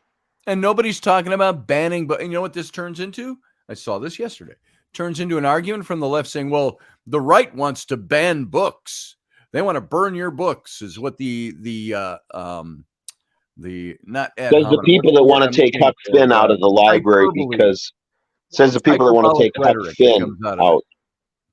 The hyperbole and the rhetoric comes out of it. Well, the right wants to burn your books. No, we don't. We want to say that there are certain books you don't. Why do we not have Hustler magazine? Is that even still around? Why do we not have Hustler, Penthouse, Playboy on the shelves of school libraries? Because they're explicit. We don't offer that. Are we suggesting you burn them? No. Or ban them? No. We're suggesting that you ban them from libraries where kids have access, and especially a school library. But that's turned into, this is what I'm talking about, this whole argument. The partial truth is that they convert and twist into this truth. Conservatives want to ban books. What? No, we don't. Fuck off. It's not about banning books. Who banned Tom Sawyer and Huck Finn and To Kill a Mockingbird and books like that in schools? The left. Because they used words that are no longer politically correct in them. Yeah. So, which is nuts. Absolutely stupid. So. Huck Finn, To Kill a Mockingbird. There's a whole list of them that. And To Kill a Mockingbird. You had and I can't even say it on here for fear that I'll get this program banned and pulled from my page. But you know the word I mean, the N-word. But were the characters using that because they were degrading black people? No. They were showing that the people that used those words were the people degrading blacks in the book. You can't say nice? What's that? Yeah, you can't say nice. And so, and I think it's stupid that you can't use the word in intellectual discourse about the word. Yeah, I know. It is talking to intellectual adults. It's ridiculous that they want to ban those books because those books are what shine a light on what the problem was. That's it. That's exactly what they did. And if you take those books out and you don't teach those lessons, especially to the young, then they will carry on and repeat those lessons. And they're certainly hearing that word in their music every effing day, 100 times over. Mark Twain wasn't so much out there an advocate for not using those words and being political correct in his day. He was using the language of his day. And the language that he was writing about, for sure. Yeah. But he wasn't degrading anybody in the process. He degraded the criminals. Remember the two guys that ran out, tarred and feathered him and ran him out on a pole. Yeah. So, and certainly, he doesn't speak fondly of politicians. No, he does not. And then there was Harper Lee, who wrote To Kill a Mockingbird. Anytime that word was used, it was used by the people degrading them, trying to have killed and executed a man who didn't deserve to be executed, that was framed for a crime. And they talked about it the girl said something to her dad, Atticus, about, and all I get is pictures in my mind of Gregory Peck. Because he played the perfect Atticus. But she was talking to her dad about how so and so calls him the N word. And he says, and he talked to Scout, and he said, well, that's not a word that we use. And there's a reason for that. And he gave her a lesson about it. And so the book, it's only banned because the word appears there, not for the content and the quality and the context of the book. So, but see, and there's the problem. You know, it's like all these children's books that are being rewritten right now because they used a word like fat, or they used a word whatever, and it's like, let's not change the English language. Leave the words as the author intended. They're painting a picture, a specific picture, with the words they use. Exactly. Don't alter that. Bingo. And so, when you got to start banning Mark Twain from a library because somebody's offended that he used words that were normal words in his day, you got a problem. Well, how would they feel if we turned around and said, the gay word is offensive, so we're going to go back and change that. We're going to change it to happy. We're just going to change it to happy. So we're going to take the milk story and we're going to make him happy. Well, that changes the context of everything. Yep. You know, I just, it's BS. Leave the words as they are, utilize them, and teach the lessons. Yes. You know, and if you're gonna and still read those books in school, but then talk about that. That's part of the discussion. That's in those books. Why did he use this word? Why was that word okay to use in that context? Well, not only that, but why did slavery happen? Why is slavery bad? Why do we not want to have slavery again?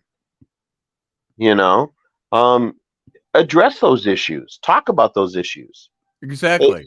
History should be taught in its full, complete form. All the warts, all the scars, the good and the bad, and for all the decrying that the left does about, well, that history was written by the victors. Well, you know what you're trying to do right now? You're trying to be the victors in a culture war so you can rewrite history to fit your narrative. Can't do that. History is to be amoral and...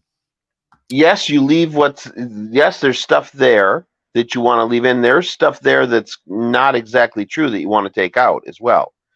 Okay? But the Battle of Little Bighorn is a perfect example. Yes. You know, it's mostly written from the standpoint of Custer, this big heroic last stand. Let's talk about the idiocy involved in a bunch of that. How the entire battle didn't have to happen in the first place. It happened because they were trying to subjugate a people. It did, but even in the way the battle happened, they launched into an attack that they didn't need to launch into at that time. Matthew, by the way, the Bible didn't so much defend slavery as it accepted it. It was written in the context, the paradigm of its day. Slavery was an actual thing. What did the Apostle Paul, everywhere, 2/3 of the New Testament, what did he say about the slave who had escaped from his friend Philemon? Hence the letter of Philemon in the New Testament.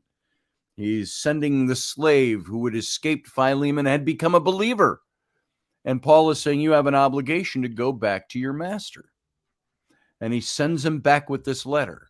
And Paul says to his friend, I know he's an escaped slave of yours, but you're a believer. And he says, now he's a believer too. Treat him like a brother, is what Paul says to him. And so was he decrying slavery? No.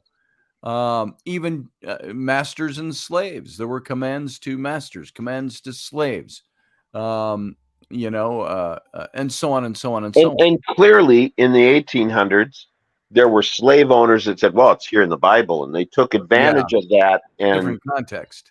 I know, but they took advantage of that and twisted it to their own benefits. But that is done even to this day by groups. They'll take words out of the Bible and try and twist them into and pervert them into use to support their cause, whatever that cause is. This again, it comes down to the word versus the dogma. There's a message in there in the Bible, and there's dogma in there, and you have to be able to separate that out. Matthew brings up, servants, obey your masters even if you're treated harshly. That's in the New Testament. It is, because it's saying, it's not speaking to the issue of slavery. It's speaking to the issue of the person's character. If you're a believer, even if you're treated harshly, you have to do your job. You have to do what you're there to do. Now, remember, Paul was part of the Roman Empire. He was a Roman citizen. What did they say in Rome? Like 90% of the population was slaves.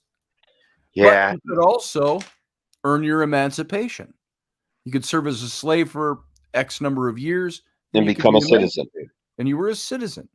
And this woman, I saw a great show. You say documentary, it's a historical show. A woman, and she's going through, kind of the back streets of ancient Rome is kind of her thing. And she said, what were the common people like? And she did it by looking at all the grave markers and then going to different sites. She showed something I didn't even know existed. If you go to the Forum, and behind one of the temples on the Forum, it's on the backside, is a 2,000-year-old tenement building, an apartment building on the other side of the Forum. And she went through, and you can go upstairs, and they were apartments. Just like you don't think of them having apartments like today. They had stairways, and you got up, and they had rooms and balconies and all this and these. And this was the common folk lived in a lot of these tenement buildings. And she said many of these people were slaves who were emancipated. They'd get up in the morning like you are, and they'd hit the streets and walk to work and do their job or their business, whatever they're trying to. And she went through all these different grave markers along the road that had little epithets of these people, and Evictus was a slave who was emancipated and built homes for people, or whatever. They had things like that on them that were messages you don't think about. And how many of those people were slaves and became emancipated and led a regular life like everybody else, and probably wanted to have his own slave. So different context, of course, very different context from our 19th century here in the South. This what is it called? The 1614 or whatever rule thing they're pushing, where they're changing history, saying basically slavery was created here in America, in the 1600s. It's like, slavery had been around for thousands of years on every continent. On every continent. Every continent had slavery. And in the 1600s, we weren't America. We were a British colony. So if you want to blame anyone, blame the Brits. Yep. And who were the first? They gave up their slaves before us. No, they gave up slaves in England. And what country was the first? But all of their colonies still maintained slaves. What was the country to first abolish slavery? Great Britain. We followed suit a few years later. But they didn't abolish it. They just abolished it in England. All of their colonies, in India and Jamaica and all throughout the Caribbean and the Americas, they still had slaves. That's right. Cranking out tobacco and cotton and everything else, sugarcane and whatever else, to import back into to England. And it still exists, Morgan Snow says. That's right. Not officially anymore. No, there's officially you have slaves in China. Yeah. Muslim countries. And look at the mines in Africa where they're digging up the cobalt and the other stuff for all this green energy. They literally have slaves out there working. Yeah. They're that a very familiar song, everybody knows it, whether they're Christian or not, Amazing Grace. This was written by a guy named... one of my favorites. Trying to think, not Wycliffe. He had a name like that. But he was a former slave trader who had become a sea captain, a slave trader, and he was a vile man. And he became a believer. Saved a wretch like me. Yeah, amazing grace, how sweet the sound that saved a wretch like me. I once was lost, but now am found, was blind, but now I see. The other verses, 'twas grace that taught my heart to fear, and grace my fears relieved. How precious did that grace appear the hour I first believed. And then he said, what the heck was that? We're demonetizing you. You're saying too many of the We're not words. demonetized. I was thinking about my... Yeah, really. You can't talk about this in America. But for all these people, woe is me, I want reparations because my ancestors were enslaved. Why don't you get up on your high horse and talk about the people that are enslaved today? Exactly. Let's get rid of slavery today. Today, yeah. Work on current day slavery. And then it kills me that California, we're going to pass reparations for slavery. You weren't a slave state. You didn't have, shouldn't have had slaves there. It was illegal to have slaves there. Why are you paying reparations? Yeah. It's trendy and cool. That's it. Yep. So, and Californians, now that proposed $5 million per black person in reparations who can prove a bloodline back to slavery. And they're giving them $5 million each? $5 million each. That's not the total money in the budget. It's $5 million each. And I've looked into that. And so if you have a family with 5 kids, houses for $1. Yeah, I don't know what all the little nitpicky in the legalese is, but the interesting thing I want to ask is, okay, that's California.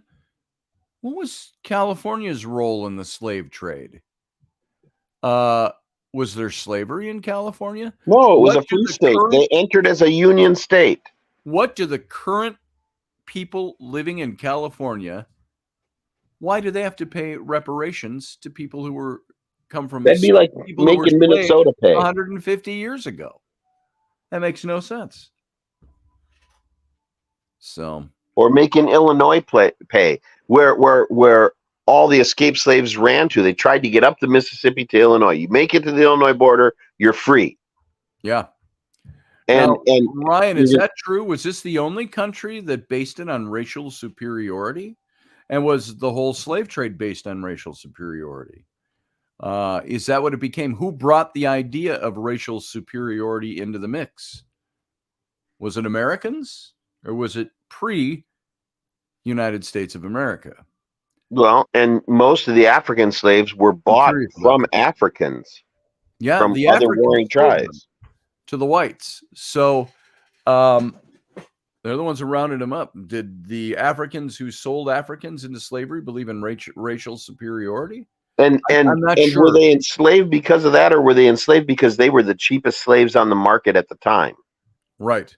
And I'm not totally against what you're saying, Ryan. I think that there are a lot of people who developed the racial superiority thing out of it, and inferiority.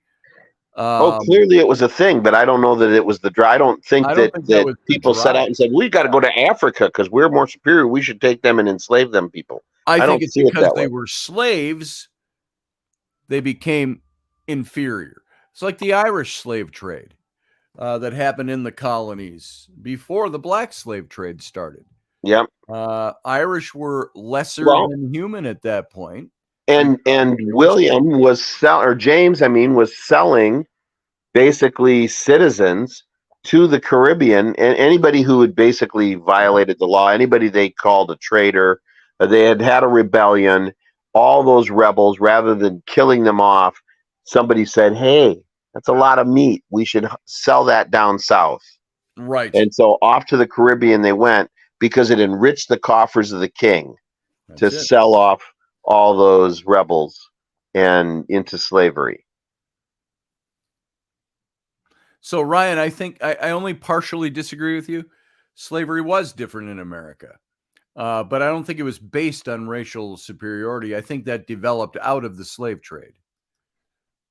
So, Yeah, that was a way. I think that really develops out of the fact that when they first start really pushing the slaves in huge numbers, I'm sure there were a lot of people that were like, I don't know. And they were like, oh, it's okay. They're not the same as white people are.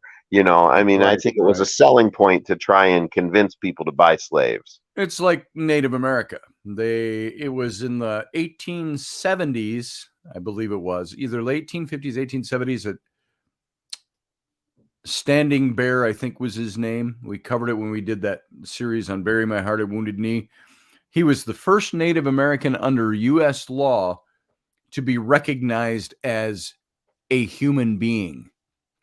So when you are degrading a people, when you are driving a people off the land you want, what do? You resort to calling them savages. You resort to dehumanizing them. You have to dehumanize someone to demonize them. You have to Yep. dehumanize them. And yet Grant had an aide de camp, or a leading officer that was part of his general staff that was Native American. I think, Roger Rabbit, you had both of those. Roger says, where did the idea of slavery come from? Was it always just ownership of another person? Or did it start as a way to repay debts with labor and evolve into what it became? I think you got a little bit of all of that. I think you had, in ancient times, it's very obvious that if a king of a small city-state went in and conquered another city-state, they could haul off those people as slaves. Became their slaves. And they did. Vassals. Subjugated the people, and I'm going to take a tenth of your population, and we're going to enslave them. Yeah. And maybe there was a practicality to that. You've gone in and conquered a people by taking a bunch of them as slaves. You've diminished their population, which makes it less likely for them to raise an army and come back after you. Yep. Ryan says, I'm sure most use the Bible as justification for slavery. I think a lot of people did in America, but that's also like how they use the Bible to justify burning witches. Yeah. That's not what the passages ever said. Like I said earlier, they're twisting the words to fit their needs and justify what they're doing. So somebody who wanted to own a slave and was a Christian, they couldn't justify that biblically. They had to twist it and make it work for them by simple passages like Paul in the book of Philemon, sending the slave who had become a believer back to his master, who was a friend of Paul's. But what did Paul say in that book? He says, I know he's your slave, but treat him now as a brother. Can you enslave your brother? No. But there were laws. In the Roman Empire, there was a law. And that's why Paul wrote about that and said, look, if you're a slave, he says, you give your master what you're supposed to give him under the law. He says, you obey the government that's over you. Did Paul push slave revolts? No, the Bible didn't push slave revolts. It pushed, look, it's about the individual heart, not about the movement. Most Africans who were enslaved were Muslims or pagans. And you know what? Most Muslims enslaved whites and blacks and pagans and other Muslims. Yep. So what was the whole war on the Barbary Coast about in 1805 under Thomas Jefferson? That whole war on the Barbary Coast was about the Barbary pirates and slavery, and that they would take white slaves. Hey, Ellie. Mom's not going to come down. She's not feeling good. I know Mom doesn't feel good today. So we're almost at the end here. Yeah, we're done in a minute. Not even a minute. We're done now. So, Ryan, good points. But most Africans that were enslaved were Muslims or pagans. Yep. And most Muslims that were, including the Barbary pirates, enslaved whites and Europeans and other Africans. So, and that slave trade existed long before ours did. So, that's the thing. It was a worldwide paradigm at the time, and it needed to be taken care of. So that was from the halls of Montezuma to the shores of Tripoli. Native Americans here had slaves. They did. Native Americans had slaves. They enslaved other tribes. And held other tribes as slaves, people from other tribes as slaves. But in the Marine Corps song, To the Shores of Tripoli, what was that? That was about the war against the Barbary pirates. You can go to Washington, D.C. today, and there's a little-known monument there of the war in Tripoli. The United States Marines against, and this was in Thomas Jefferson's day, against the pirates in Muslim countries, the Muslim pirates. So, yeah, there you go. Bye, Anita Palmer. I got to get out of here, too. There's a place called Zanzibar, says Matthew Sainsbury, where Arabs sold Africans off. Africans East Coast, their statues as a memorial to that. Yes, that would be in West Africa. My former brother-in-law and his wife, they were missionaries to West Africa. They went to Monrovia. Missionaries in the sense that they were there helping plant churches, and they built a radio station there, which was his. How long does it take a church to grow? What's that? They were planting churches. How long does it take a church to grow? You can do it overnight if you're lucky. So, yeah, they're like by the way, in Monrovia or West Africa, the currency is the U.S. dollar, and they speak English is the official language. And so, why? That was the big exit port for slavery, was in West Africa. So you can go look up a little bit more about that. As for now, we got to wrap this show. It's after 11 o'clock by only a couple of minutes, but we got to go. Uncle Dave. Have a great day, everyone. Love you. Talk to you soon. All right, guys. That's it. That's all we got for today. I'm going to go on and get on with my Sunday and my day. And so I want you all to have a good rest of your weekend. It's going to be beautiful outside again here today. More snow melting. It's just starting to look springy. It's coming. It's slow. We're going to do the slow upward roller coaster to spring now. And in a couple of weeks, I think it'll be really nice up here. So anyway, that's all I got to say. Thank you for being here. Be here Monday, Wednesday, and Friday for the Intrepid Radio program. Oh, and Tuesdays for Roberts and Robertson. Me and Wendy Robertson. And also go look up our big show sponsor, Patriot Propaganda Apparel. Go look them up. You can find them on Instagram. Not much to see yet. We're launching the site this week, but go look it up and join so you can be part of it.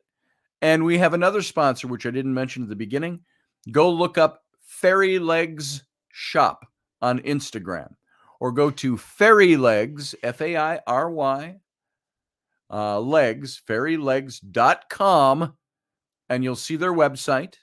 It's leggings for women. Men, you can wear them too, I suppose, if you want to, but it's mostly geared for women. All kinds of, I think they've got like 85 different leggings up there, and it's all art and stuff like that that's put onto these design work. So go look up fairylegs.com, or if you're on Instagram, go join up with Fairy Legs Shop. So it's at Fairy Legs Shop over on Instagram. And I think you will find that very enjoyable stuff over there. They are a sponsor of ours, so we're going to be talking about them quite often. And that's all I got for tonight. So all of you, and it's daylight savings time in the UK. They're back to now a 6-hour difference. They were a 5-hour difference for a couple of weeks. So all of you, thanks for being here. Have a fun day. Live long and prosper.